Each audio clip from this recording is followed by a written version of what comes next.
Assalamualaikum warahmatullahi wabarakatuh. Berjumpa kembali dengan saya Novendi. Pada pertemuan kali ini kita akan membahas mengenai salah satu strategi utama ekonomi syariah Indonesia, yaitu penguatan ekonomi digital.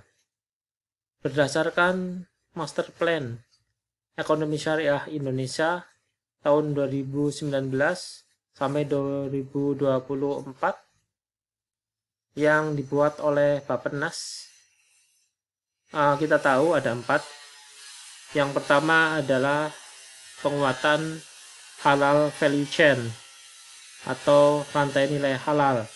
Sudah kita bahas pada pertemuan sebelumnya. Kemudian yang kedua, penguatan keuangan syariah. Itu juga sudah kita bahas pertemuan sebelumnya.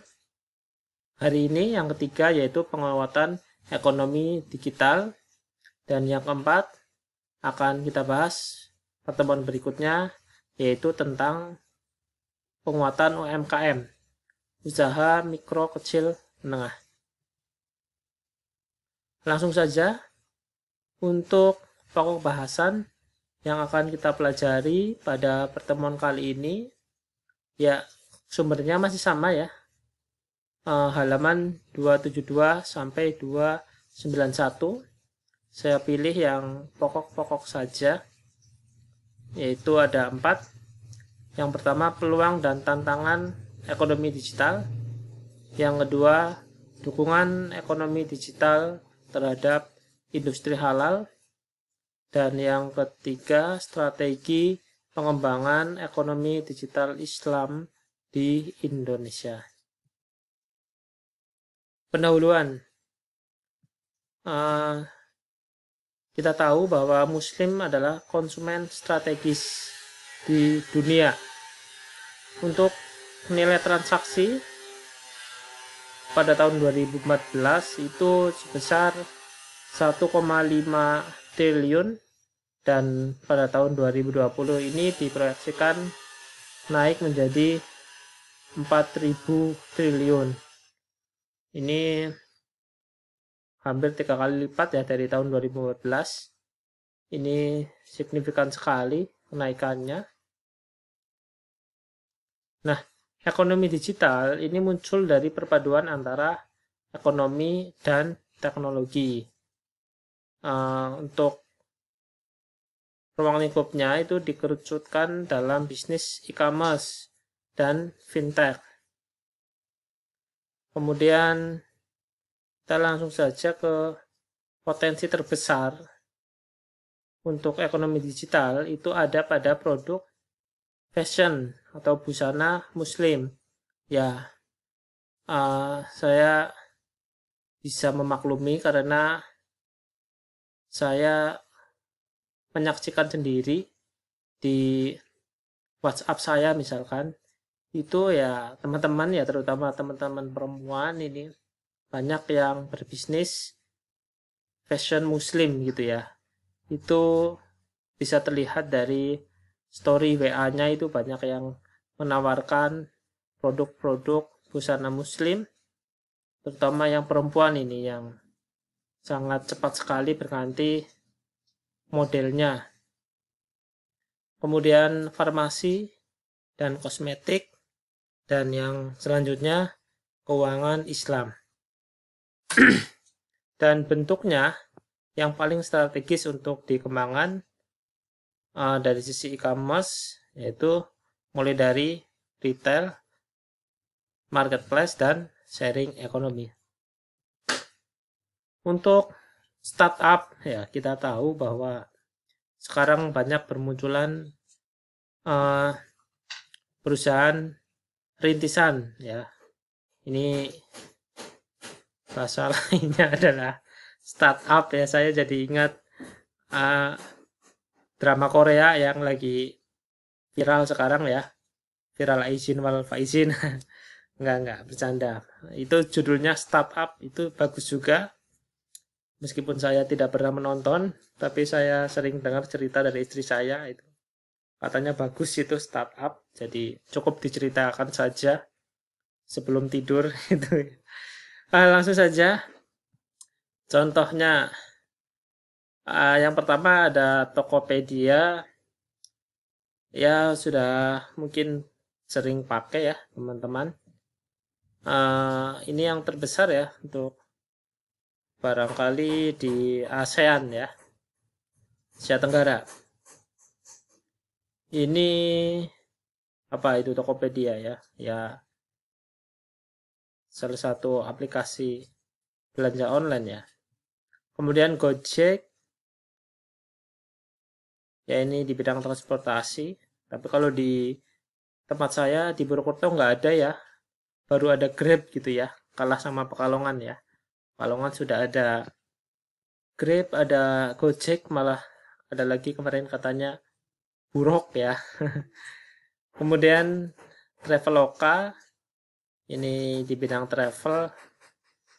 Ini sudah ekspansinya lumayan banyak ya. Kalau Gojek tadi ke Vietnam ya. Kalau Traveloka malah udah ke beberapa negara ini. Ada Malaysia, Filipina, Singapura, Thailand, dan Vietnam.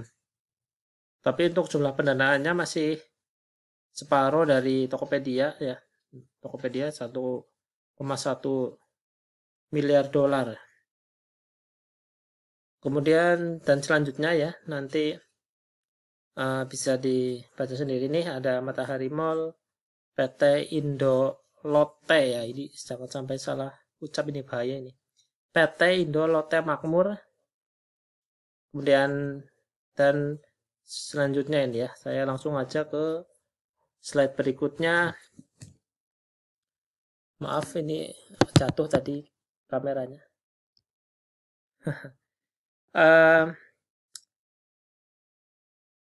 Fintech syariah kita lewati aja.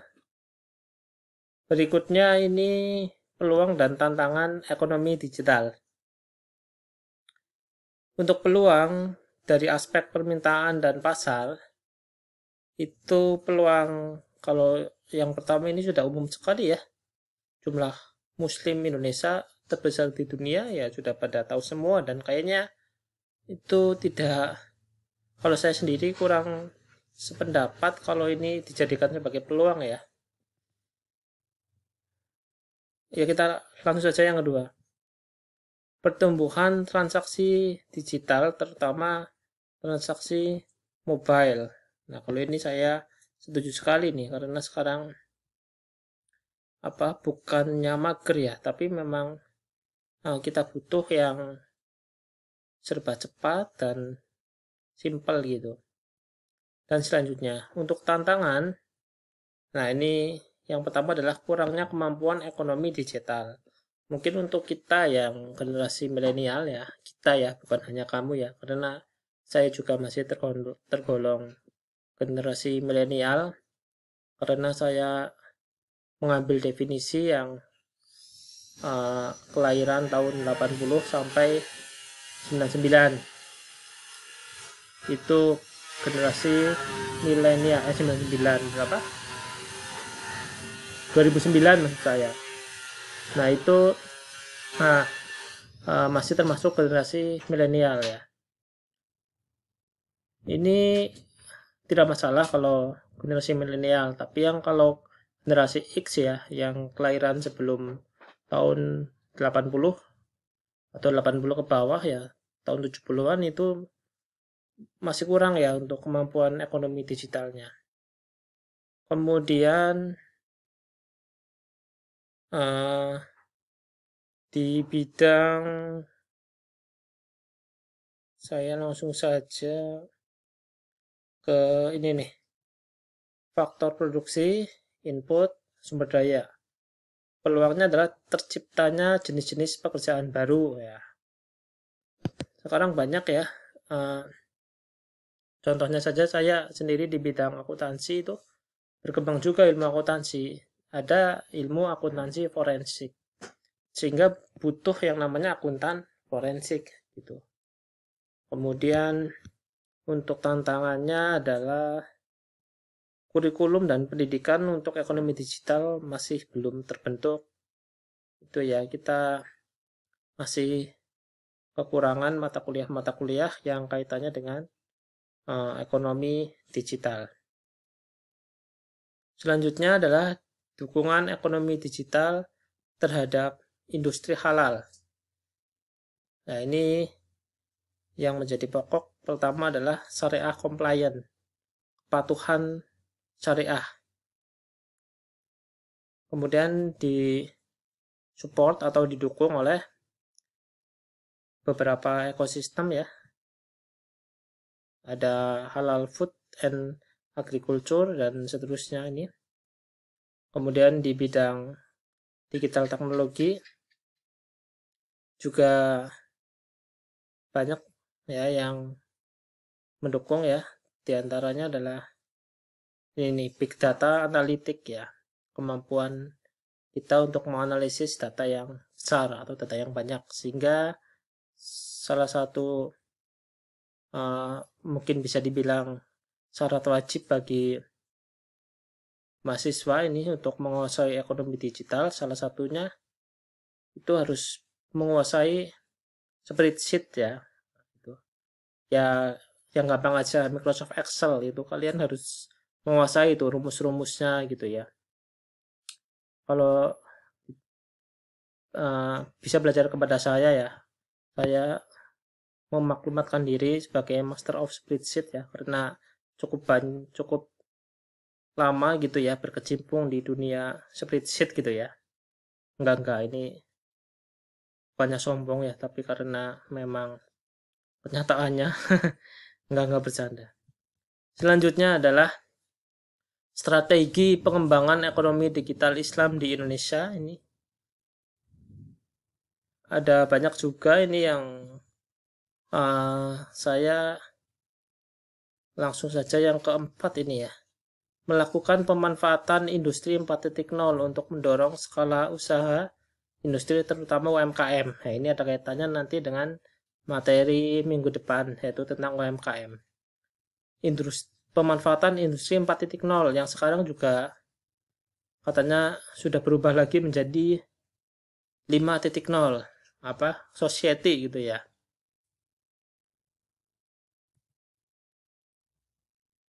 Kemudian yang strategi berikutnya adalah mendukung penguatan keuangan, regulasi, dan ekosistem yang sesuai syariah dalam ekonomi digital.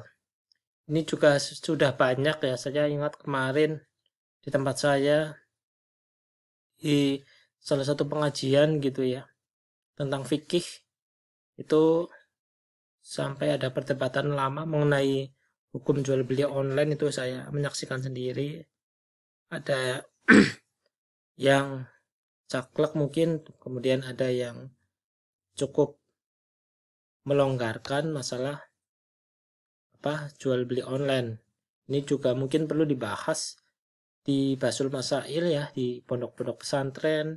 Mungkin kamu yang masih selain jadi mahasiswa juga nyantri gitu ya, bisa diusulkan ke pengurus pondok untuk dilakukan Basul Masail ya, diskusi gitu ya, kalau yang belum tahu tentang ekonomi syariah, tentang ekonomi digital yang islami gitu kan, bagaimana hukum jual beli online, kemudian banyak ya yang sebetulnya bisa dibahas. Mungkin itu saja yang bisa saya sampaikan. Seperti biasa ya, tugas 2 saja ini, dan jawabannya sebetulnya sudah ada di Master Plan Ekonomi Syariah, dan saya harus sedikit memaksa kalian untuk membaca melalui tugas ini ya, karena bukan suudzon ya, mungkin kalau tidak dikasih tugas untuk menyempatkan waktu sedikit membaca mungkin ya agak berat, karena saya tahu kalian mungkin sibuk juga kan, banyak juga yang kuliah sambil bekerja ya, saya tahu. Jadi ini saya kasih tugas 2 saja, nanti silakan dijawab di Google Form. Ya, sekian. Kurang lebihnya mohon maaf apabila banyak perkataan saya yang terlalu banyak bercanda mungkin. Semoga jadi orang sukses semua. Saya akhiri. Wassalamualaikum warahmatullahi wabarakatuh.